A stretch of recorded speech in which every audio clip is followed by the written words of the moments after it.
आनंद मठ। आनंद मठ और ऋषियों की अनमोल धरोहर को संजोएं।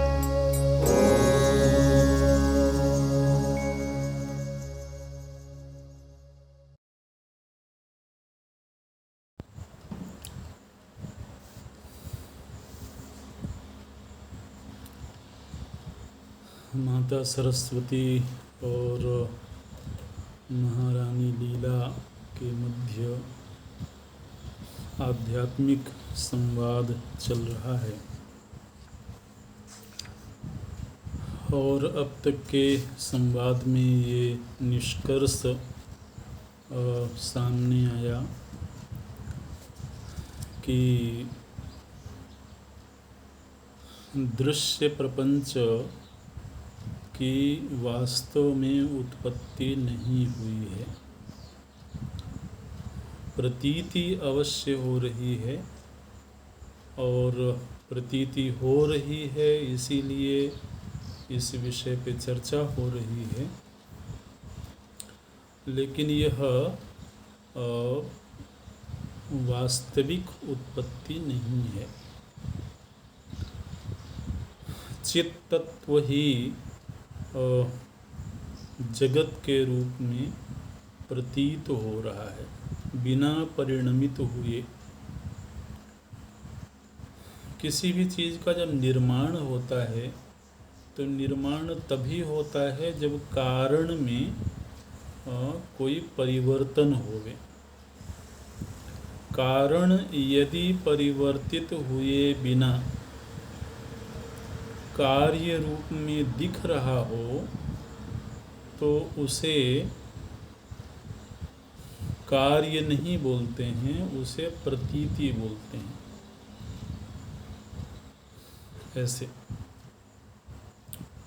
तो जैसे मिट्टी में कोई भी रासायनिक परिवर्तन हुए बिना मिट्टी घट के रूप में मालूम पड़ रही है, तो घट को वास्तव में मिट्टी का कार्य नहीं कहेंगे, उसको मिट्टी का विवर्त कहेंगे। वेदांत की जो भाषा होती है वो परिणाम नहीं बल्कि विवर्त। जैसे कि जल में यदि कोई रासायनिक परिवर्तन नहीं हुआ और जल तरंग के रूप में प्रतीत हुआ तो तरंग को जल का कार्य नहीं बोलते हैं। ऐसे हालांकि जल से भिन्न रूप में प्रतीति हो रही है, इसलिए विलक्षणता है। ये शब्द हमने बीच में व्याख्या करी थी, आपको ध्यान में होगा कि जल और तरंग में विलक्षणता होगी, लेकिन तरंग जल का परिणाम नहीं है। लेकिन दूध से जब दही बना तो वो दूध का परिणाम है, वो कार्य है। ऐसे महाभूतों की दृष्टि से अगर देखा जाए तो आकाश का कार्य है वायु, ठीक है ना। वायु का कार्य है अग्नि। ऐसे लेकिन तरंग जल का कार्य नहीं है। तो ये प्रतिपादन हुआ कि यह जगत वास्तव में चित तत्व का कार्य नहीं है बल्कि विवर्त है। ऐसे क्योंकि विलक्षणता तो दिख रही है।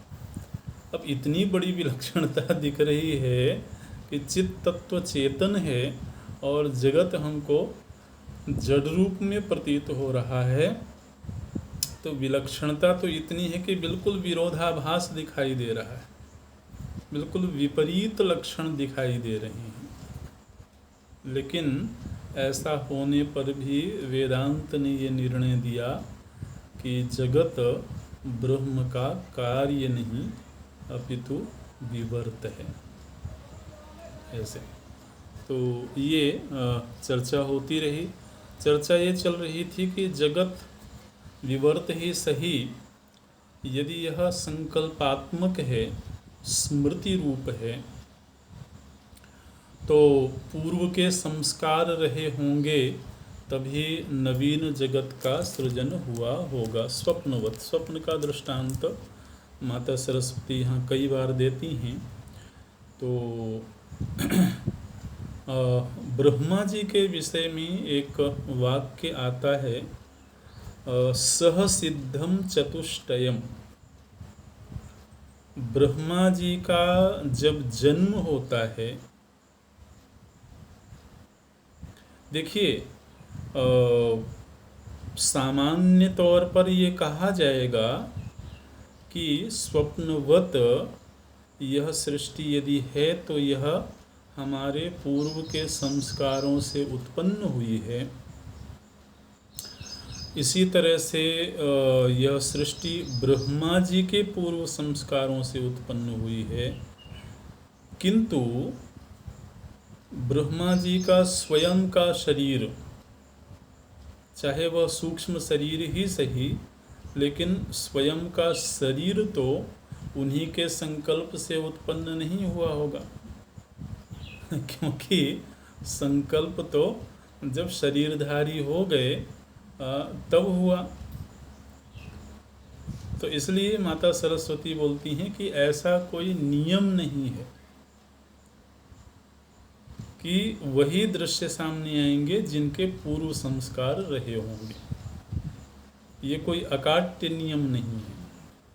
ऐसे भी दृश्य सामने आ सकते हैं जिनकी कोई पूर्व अनुभूति न रही हो, कोई पूर्व स्मृति न रही हो, क्योंकि ब्रह्मा जी के विषय में ये सिद्ध है कि कल्प के समाप्त होने पर ब्रह्मा जी, चूँकि वो पूर्व से ही जीवन मुक्त हैं, इसलिए वो पुनः आगामी कल्प के लिए शरीर धारण नहीं करते हैं। इसलिए पूर्व कल्प के जो ब्रह्मा थे वो तो मुक्त हो गए।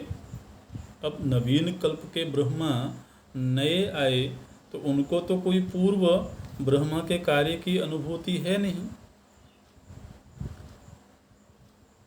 इसलिए उनके द्वारा कल्पित जो जगत है यह बिल्कुल भी जरूरी नहीं है कि ये संस्कारों से निर्मित हुआ होगा, लेकिन ये जरूर है कि ये है कल्पित। ऐसे अच्छा, अब यहाँ पर एक बड़ी सुंदर मोक्ष की परिभाषा दी। बोलते हैं अत्यंत विस्मृतम विश्वम मोक्ष इत्यभिधीयते। जिस समय पर जगत की आत्यंतिक विस्मृति हो जाए, जगत की आत्यंतिक विस्मृति का नाम मोक्ष है। ये बोलते हैं अत्यंत विस्मृतम विश्वम मोक्ष इत्यभिधीयते।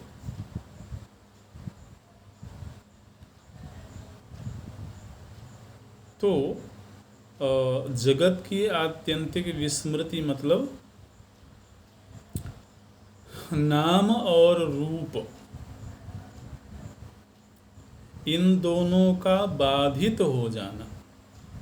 विस्मृति से तात्पर्य है यहाँ पर बाध, क्योंकि उसके लिए दृष्टांत देते हैं अत्यंताभाव संपत्तिम विनाहंता जगत स्थिते है अनुत्पादमयी ह्येषा नोदेत्येव विमुक्तता रज्ज्वां सर्पभ्रमः सर्पशब्दार्था संभवं स्थितम् अनुत्पादमयं त्यक्त्वा शांतोपि ही शाम्यति। कोई यदि रज्जु को सर्प समझ बैठता है और भयभीत हो जाता है तो सर्प से उसकी मुक्ति कब हुई? जब उसके चित्त से सर्प ये शब्द भी मिट गया, होता है ना, जब उसको रज्जु का ठीक ठीक ज्ञान हो जाएगा तो उस समय सर्प उस संदर्भ में, सर्प वास्तविक होगा उस संदर्भ में बात नहीं हो रही है, रज्जु के संदर्भ में सर्प ये शब्द भी चित्त से मिट गया, क्योंकि जिस शब्द का अर्थ वहाँ विद्यमान ही नहीं है वह शब्द भी क्यों रहे। अगर शब्द भी शेष रह जाएगा तो वह पूरी तरह से मुक्त नहीं हुआ। तो ये दृष्टांत देते हैं कि सर्प ये शब्द और सर्प रूप अर्थ, इन दोनों का बाधित हो जाना, मिट जाना। इसी तरह से आप देखिए जगत, अब ये जगत शब्द है तो मुक्त हो जाने का अर्थ ये हुआ कि अब उसको इस जगत नाम के शब्द में भी कोई रुचि नहीं है ना, क्योंकि जिस शब्द का अर्थ ही विद्यमान न हो उस शब्द की स्मृति भी क्यों करना। तो जगत रूप शब्द और जगत रूप अर्थ, इन दोनों की आत्यंतिक विस्मृति ही माने बाध ही मोक्ष कहलाता है। मानो कि योगी ये प्रश्न करें कि आप चूंकि ये कहते हैं कि जगत की सत्ता नहीं है, तो यदि जगत की सत्ता नहीं है तो फिर ये पूरी जो सृष्टि प्रक्रिया है इसके इतने विस्तृत चिंतन में जाने की बजाय अगर हम चित्तवृत्ति का निरोध कर लें और जगत को देखना ही बंद कर दें तो बड़ा आसान हो गया उससे मुक्त होना। जो चीज़ है ही नहीं उसको हमने देखना बंद कर दिया, क्योंकि वेदांत में तो इतनी लंबी प्रक्रियाएं हैं और चिंतन की इतनी सूक्ष्म प्रणालियां हैं, पद्धतियां हैं, तो और दीर्घकाल भी लगेगा उसमें। तो उस सब में गए बिना हम सीधे चित्तवृत्ति निरोध पूर्वक दृष्टा का अपने स्वरूप में स्थिति हो जाए तो उससे भी मोक्ष की जो आपकी परिभाषा है कि जहाँ शब्द और अर्थ दोनों मिट जाएं, बाधित हो जाएं, तो वही मोक्ष है। तो हमने मोक्ष का ये तरीका अपनाया कि हम फिर उस अर्थ को देखेंगे ही नहीं जिसकी विद्यमानता नहीं है। मानो कि ऐसा प्रश्न कोई साधक करे, क्योंकि वेदांत के जो आचार्य होते हैं वो हर धरातल के प्रसंग को साथ में लेके चलते हैं। तो माता सरस्वती बोलती हैं, अर्ध शांतो न शांतो असौ। आपने जगत को देखना बंद किया है, आपने ये नहीं जाना है कि जगत है अथवा नहीं है। तो ये आधी शांति आप कर रहे हो, क्योंकि आप जब देखना आरंभ करोगे, कभी न कभी तो आरंभ करोगे, समाधि में तो अखंड रूप से रहोगे नहीं। तो समाधि से बाहर निकल के जब पुनः देखना आरंभ करोगे तो वो जो अर्ध शांति थी वो पूर्ण विक्षेप में पुनः परिणत हो जाएगी। ये बोलते हैं अर्ध शांतो न शांतो सौ समीत्यर्थतया पुनः उदेत एक पिशाचांते पिशाचोन्यो ह्यधीमतः। तो यहाँ पर केवल आप इतना कर रहे हो क्योंकि समाधि में जाने का कार्य चित्त का है और चित्त बाधित नहीं हुआ है। जब हम जगत की बात करते हैं तो ध्यान रखें कि जगत में चित्त भी आता है और चित्त की सभी अवस्थाएं भी आती हैं। तो अन्य अवस्थाओं की तरह ही समाधि भी एक अवस्था है। इसलिए जब बाध होगा तो केवल विक्षेप का ही बाध नहीं होगा, समाधि का भी बाध होगा, क्योंकि वो चित्त की अवस्था है ना, वो आत्मा की कोई अवस्था नहीं है। आत्मवस्तु तो समाधि दशा में भी वैसी ही है और व्यवहार दशा में भी वैसी ही है। इसलिए ये अर्ध शांति की बात आप करते हैं तो इससे मोक्ष पूरी तरह से सिद्ध नहीं होगा।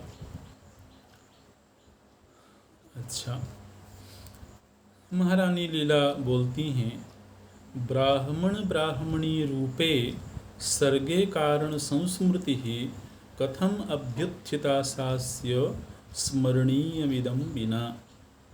तो वही प्रश्न जो पहले जिसका समाधान हो चुका है कि आपने कहा कि आप पहले ब्राह्मण ब्राह्मणी के रूप में थे,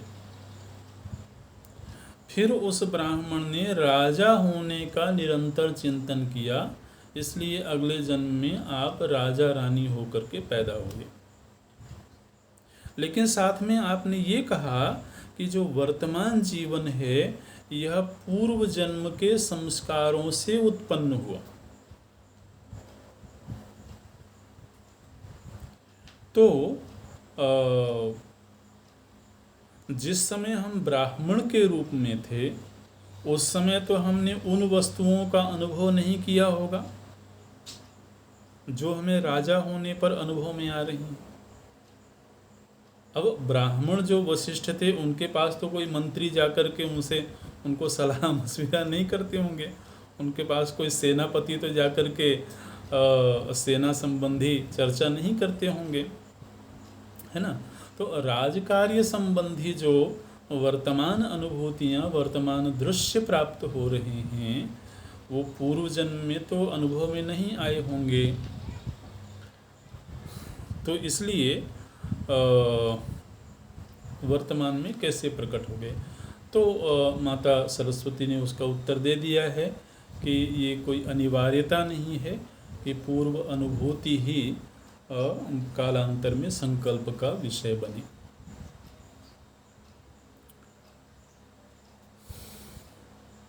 अच्छा, माता सरस्वती ये महारानी लीला एक इच्छा प्रकट करती हैं। इच्छा ये प्रकट करती हैं कि आप मुझे जरा उस अवस्था में ले चलिए जिस अवस्था में हम ब्राह्मण ब्राह्मणी के रूप में थे। अब उनको अवसर मिल गया ना, क्योंकि माता सरस्वती सामने हैं और वो सर्वसमर्थ हैं, तो हर तरह से आलोडन विलोडन करके हर अनुभूतियों को सामने रख करके और वो परख लेना चाहती हैं।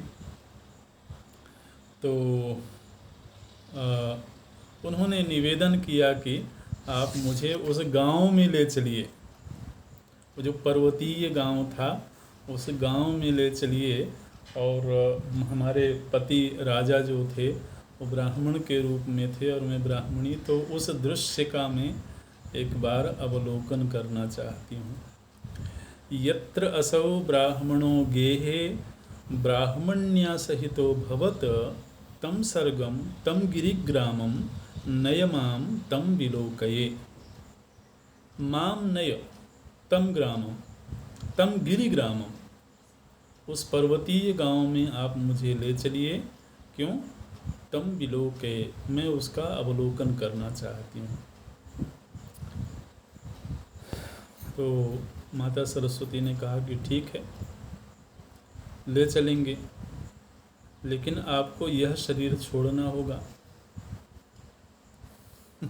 क्योंकि यहाँ व्यवस्था तो यही है कि एक शरीर को छोड़े बिना, एक शरीर की विस्मृति हुए बिना दूसरे शरीर की प्राप्ति तो संभव ही नहीं है।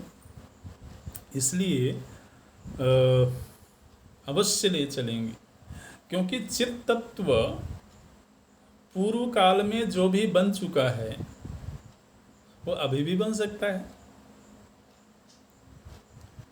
है ना। अगर वह दृश्य सत्य होता और मिट गया होता तब तो फिर उसी दृश्य को पुनः सामने लाने में परेशानी होती। जो घट टूट गया है वही घट पुनः नहीं बन सकता है, ये एक सत्य है। लेकिन वो जो मिट्टी है उस मिट्टी से पुनः वैसा ही घट तो बन ही सकता है। तो इसलिए चित्त तत्व ने जो रूप पहले धारण किया था वह रूप पुनः धारण कर सकता है, इसमें कोई आपत्ति नहीं है। लेकिन ये जो काल्पनिक सृष्टि है, इस काल्पनिक सृष्टि की एक व्यवस्था है। देखिए कल्पना भी नियम से ही चलती है। तो इसकी एक व्यवस्था है कि आपको एक शरीर का अनुभव करने के लिए पूर्व शरीर को छोड़ना होगा। ऐसे ततः प्राप्स्यस्य संदेहम, बोलती हैं कि इसमें कोई संदेह की बात नहीं है कि आप वह दृश्य नहीं देख सकते, अवश्य देख सकते हैं। लेकिन व्योमात्मानं नभस्थितं भूमिष्ठ नर संकल्पो गगनान्तःपुरं यथा अवलं व्योम अकाराम अवमुच्य भव अमला। तो आपको यह शरीर छोड़ना होगा। तो यहीं पर महारानी लीला ने प्रश्न कर दिया, बोले ऐसा नियम क्यों है?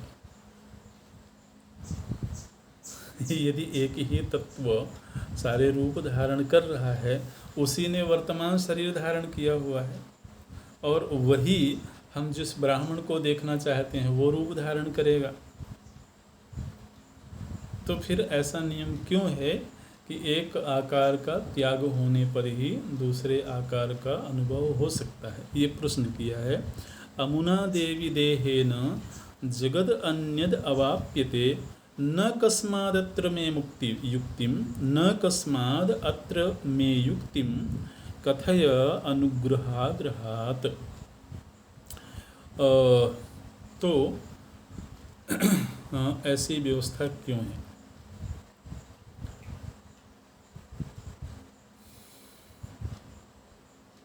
माता सरस्वती बोलती हैं ऐसी व्यवस्था इसलिए है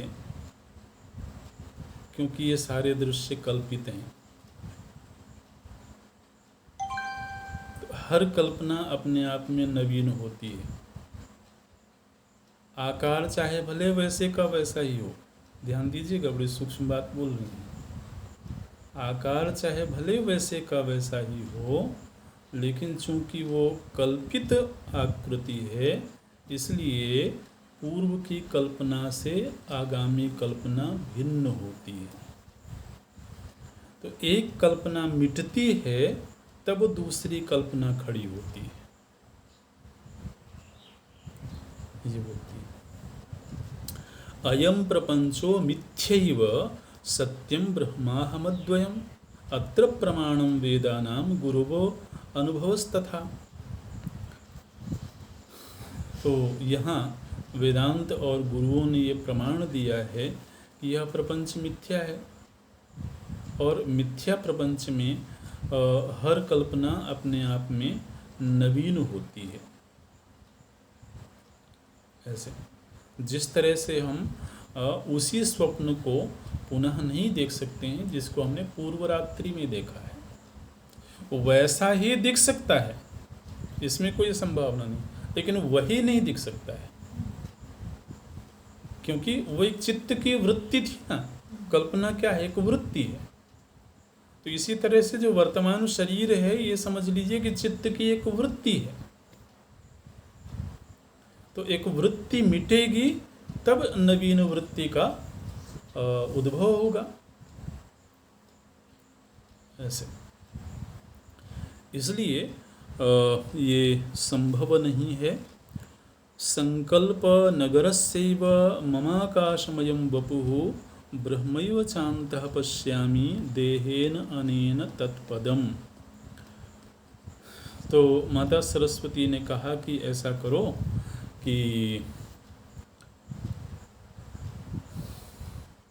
तुम इस शरीर का त्याग करो और फिर हम दोनों चलते हैं और उस ब्राह्मण के गांव को देखते हैं।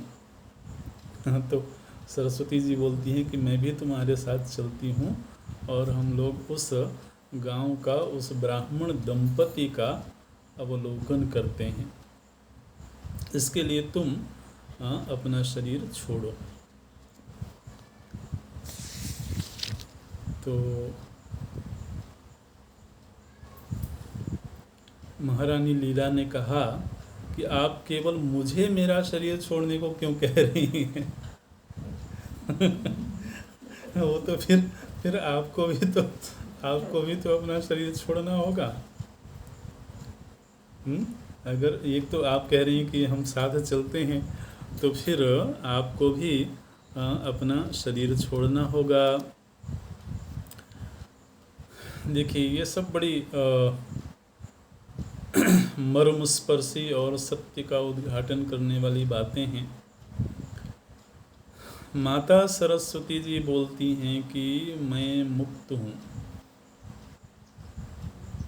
और मैंने तो इस समय जब तुम्हें दिख रही हूँ उस समय भी मैंने उस तरह से शरीर धारण नहीं किया हुआ है जिस तरह से तुमने शरीर धारण किया हुआ है। तुमने जो शरीर धारण किया हुआ है वो अज्ञान जन्य है, अज्ञान काम कर्म से उत्पन्न हुआ शरीर है जिसको तुमने धारण किया हुआ है। मैंने जो शरीर धारण किया है वो अज्ञान जन्य नहीं है, क्योंकि मैं मुक्त हूँ। इसलिए मुझे उस शरीर को छोड़ने की आवश्यकता नहीं है। देखिए, इसीलिए भगवान का जब अवतरण होता है तो भगवान का लीला संवरण जब होता है तो वो शरीर को उस तरह से नहीं छोड़ते हैं जिस तरह से आम जीव छोड़ते हैं, है ना। क्योंकि वहाँ पर तो प्रभु जी ने जीव की भांति पांच भौतिक शरीर धारण ही नहीं किया। वह शरीर भी चिन्मयी है स्वरूपतः ही। तो तत्वतः यद्यपि प्रत्येक जीव का शरीर चिन्मयी है, लेकिन इस बात का बोध नहीं होने के कारण वह अबोध दशा में तो पांच भौतिक है, इस रूप में माना ही जाएगा। तो इसलिए बोलती हैं कि मुझे इस शरीर को छोड़ने की आवश्यकता नहीं है। शुद्धैक सत्व निर्माणम, ये जो मेरा शरीर है यह विशुद्ध सत्व से निर्मित हुआ है। चिद्रूपस्यैव तत्किल, और मैं इस बात का अनुभव कर रही हूँ, मैं देख रही हूँ कि मैंने शरीर धारण नहीं किया है। मैं इस बात का अनुभव कर रही हूँ कि यह शरीर एक स्त्री के रूप में जो शरीर तुमको दिखाई दे रहा है वह वास्तव में चैतन्य तत्व ने ही वैसी आकृति तुम्हारे सामने प्रकट कर रखी है। ऐसे तो शरीर में रह करके व्यवहार करते हुए भी मुझे यह प्रत्यक्ष अनुभव हो रहा है कि ये ब्रह्म तत्व ही इस रूप में व्यवहार कर रहा है। लेकिन तुमने जो शरीर धारण किया हुआ है वो तुम्हें इस बात का बोध है कि तुम एक जीव हो और तुमने एक काल में एक शरीर को धारण किया है, इसलिए तुम्हारा शरीर कल्पित है, मेरा शरीर कल्पित नहीं है। ये एक बड़ा भेद बताया है। महारानी लीला ने ये प्रश्न किया कि देखिए, बड़े सूक्ष्म सूक्ष्म प्रश्न हैं और इनके उत्तर भी सूक्ष्म हैं।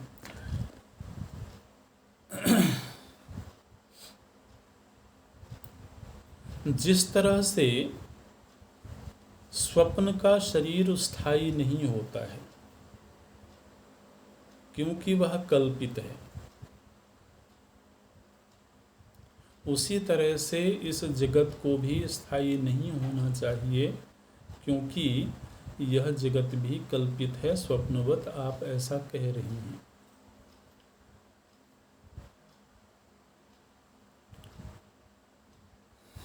तो इसका उत्तर देती हैं माता सरस्वती, बोलती हैं आदि सर्गे जगद भ्रांति ही यथेयम स्थितिमागता तथा तदा भृत्येवं नियति ही प्रौढ़िमागता। यह रूढ़, यह ठोस हमको इसलिए दिख रहा है क्योंकि ये हमारे संकल्प से उत्पन्न नहीं हुआ है। एक इस बात को भी ध्यान देने की आवश्यकता है। और कोई जीव दूसरे के संकल्प में प्रवेश नहीं कर सकता है। एक जीव दूसरे जीव के संकल्प में प्रवेश नहीं कर सकता, माने ना तो उसके संकल्प को मिटा सकता है और ना ही उसके संकल्प को वो उत्पन्न कर सकता है। तो ये जो समष्टि जगत हमको प्रतीत हो रहा है, ये ब्रह्मा जी के संकल्प से उत्पन्न हुआ है।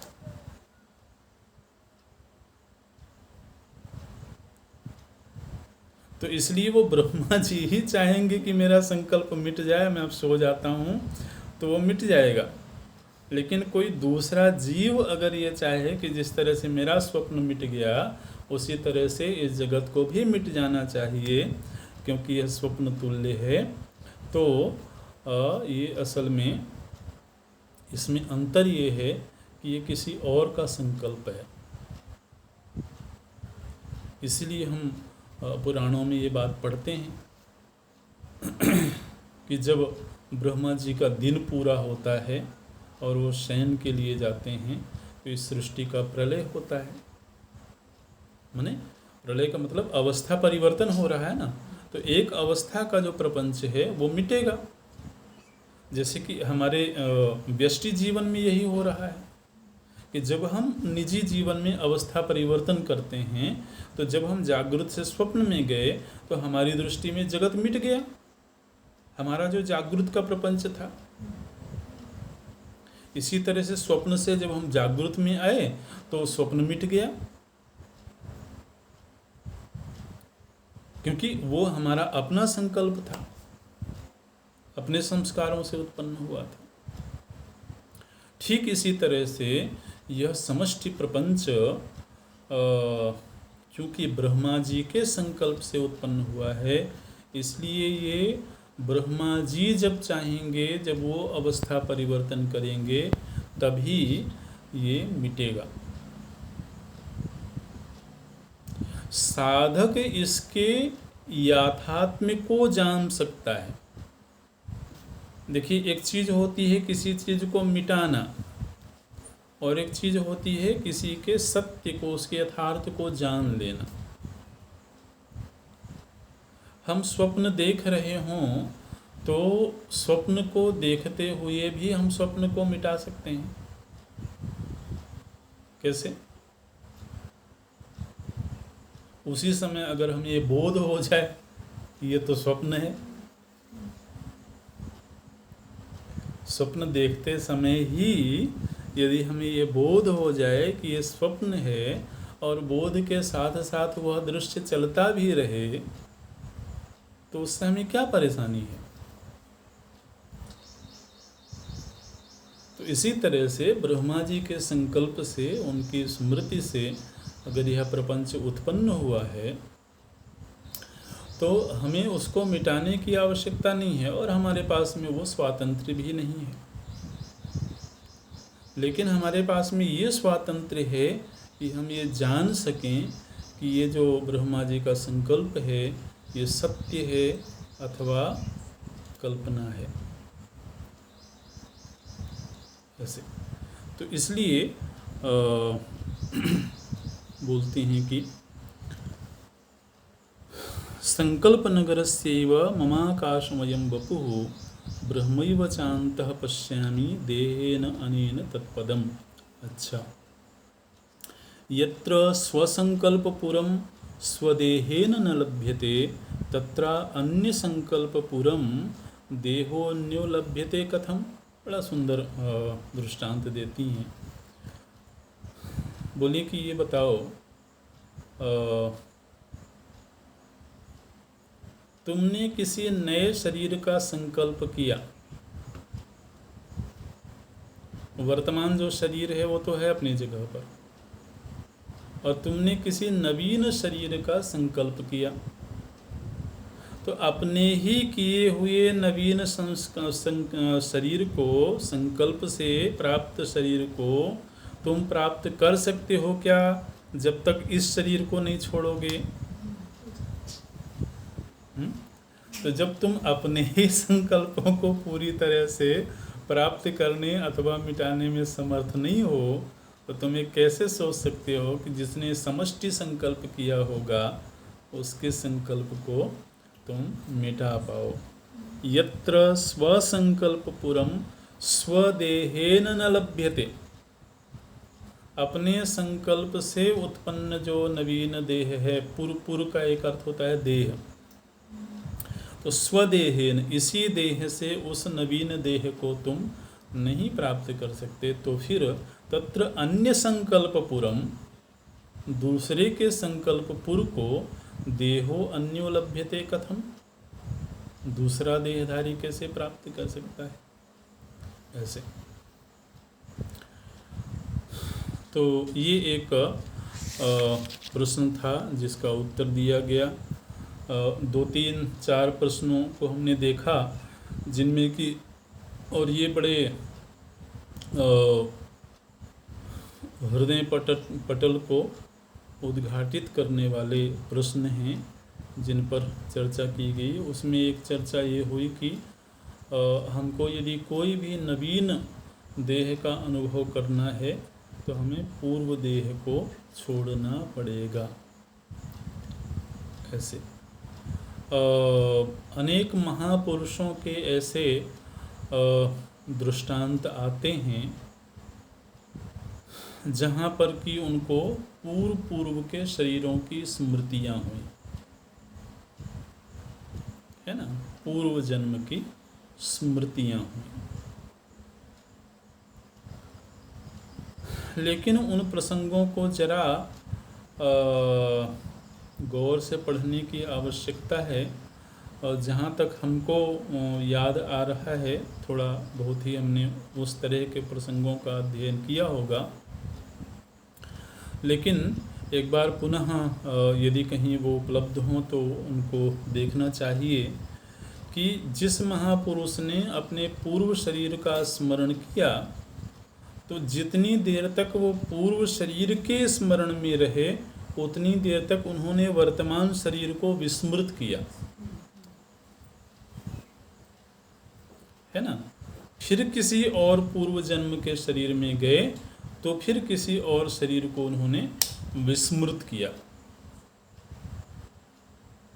माने एक काल में एक ही शरीर की आकृति चित्त में रहेगी। अगर उसको योग साधना के बल पर पूर्व जीवन की स्मृति आ भी जाए तो जिस समय जिस जीवन की स्मृति आएगी उस समय वही जीवन चित्त में रहेगा, फिर वर्तमान और अन्य को उतनी देर के लिए उसे छोड़ना होगा। माने ऐसा नहीं हो सकता है। और देखिए ये बड़ा संकट वाला प्रसंग भी है, और ये भगवत विधान ही है कि ऐसी व्यवस्था बनी हुई है। क्योंकि एक जीव यदि पूर्व शरीर में जो था और वर्तमान शरीर में है, दोनों शरीरों को एक साथ आइडेंटिफाई करे अपने भीतर ही, तो खुद ही परेशान हो जाएगा कि मैं कौन हूँ। क्योंकि मैं की एक समय में एक ही परिभाषा हो सकती है ना। एक ही समय में मैं के दो रूप हो जाएंगे तो वो मैं नहीं रह जाएगा। फिर वो उस दो में से एक को इदम होना पड़ेगा, है ना। दो चीजें एक साथ अहम नहीं हो सकती हैं। तो दो जन्म के शरीर तो भिन्न भिन्न हुए, तो एक साथ ही दो अहम हमारे भीतर स्फुरित नहीं हो सकते हैं। दो शरीरों से एक साथ तादात्म्य नहीं हो सकता है। इसलिए एक की मतलब ये स्मृति तो संभव है कि पूर्व जन्म की स्मृति हो जाए, लेकिन जितनी देर तक हम उस रूप में रहेंगे उतनी देर तक वर्तमान को हमें छोड़ना होगा, वर्तमान का विस्मरण करना होगा। आप देखिए जिनको प्रेत बाधा होती है, प्रेत बाधा होती है ना, तो जितनी देर तक प्रेत उसके ऊपर सवार रहता है उतनी देर तक वो खुद को भी भूल जाता है ना। और वो फिर प्रेत की भाषा बोलता है, वो तो प्रेत की भाषा मतलब प्रेत बन करके बोलता है। तो उस समय तो अपने आप को छोड़ा उसने। तो ये विज्ञान है इस तरह का। और माता सरस्वती जी बोलती हैं कि ये व्यवस्था सब ईश्वरीय व्यवस्था है, ईश्वर के द्वारा बनाई गई व्यवस्था है। दो व्यवस्थाओं की बात हुई। एक तो अगर अज्ञानी जीव है तो वह अज्ञानी जीव एक समय में एक ही शरीर को धारण करके रह सकता है, लेकिन अगर कोई ज्ञानी है, अगर कोई ज्ञानी है तो उसके लिए व्यवस्था वही नहीं है, उसके लिए व्यवस्था भिन्न है। क्योंकि वो जिस समय व्यवहार कर रहा है उस समय भी उसने उस शरीर को भी धारण नहीं किया हुआ है ना। तो अपने लिए बोलती हैं माता सरस्वती, आदि सर्गे जगद भ्रांति ही यथेयम स्थितिमागता तथा तदा प्रवृत्त्येवं नियति प्रौढ़िमागता। बोले नियति की व्यवस्था है। नियति का मतलब है ईश्वर की व्यवस्था अथवा माया शक्ति की व्यवस्था है कि जहाँ जो मुक्त पुरुष हैं वो उसी शरीर से किसी और लोक में भी जा सकते हैं।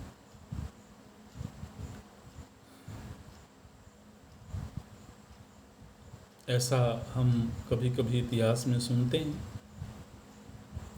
कि कोई महापुरुष हैं, उन्होंने एक साथ ही कई जगहों पर शरीर धारण किया हुआ है। ऐसे भी महापुरुषों के विषय में सुने जाते हैं। कोई अपने आध्यात्मिक शक्ति के बल पर एक ही साथ में कई जगहों पर व्यवहार करते हुए देखे जाते हैं। तो आत्मज्ञानी के लिए ये संभव है, क्योंकि उस समय व्यवहार करते हुए उन्होंने किसी एक भी शरीर से तादात्म्य नहीं किया हुआ है। व्यवहार कर रहे हैं लेकिन तादात्म्य किसी से नहीं किया हुआ है। जीव के संदर्भ में, अज्ञानी के संदर्भ में व्यवस्था ये है कि चूंकि उसे एक शरीर से व्यवहार करने के लिए उससे तादात्म्य करना पड़ता है, इसलिए जब वो एक तादात्म्य को छोड़ेगा तभी वह दूसरे तादात्म्य को स्वीकार कर सकता है। ऐसे तो इसलिए मुझे अपना शरीर छोड़ने की आवश्यकता नहीं है, और तुम अपने शरीर का त्याग करो, तो फिर हम वहाँ चल कर के उस ब्राह्मण दंपति को देख सकते हैं। अच्छा, महारानी लीला के मन में ये इच्छा क्यों आई?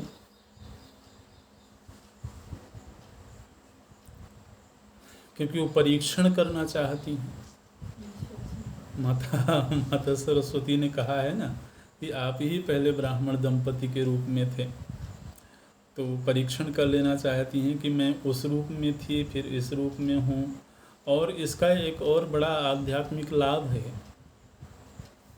आध्यात्मिक लाभ ये है कि उनको ये बोध हो जाएगा कि फिर वास्तव में ना तो मैं ब्राह्मणी हूँ और ना ही मैं रानी हूँ।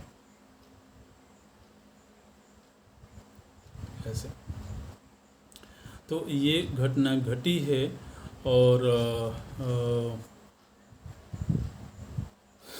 महारानी लीला बहुत कृतज्ञ होती हैं माता सरस्वती के प्रति और अपनी कृतज्ञता को ज्ञापित करती हैं और बोलती हैं कि आपका बड़ा अनुग्रह हुआ कि मुझे सत्य का बोध हो सका।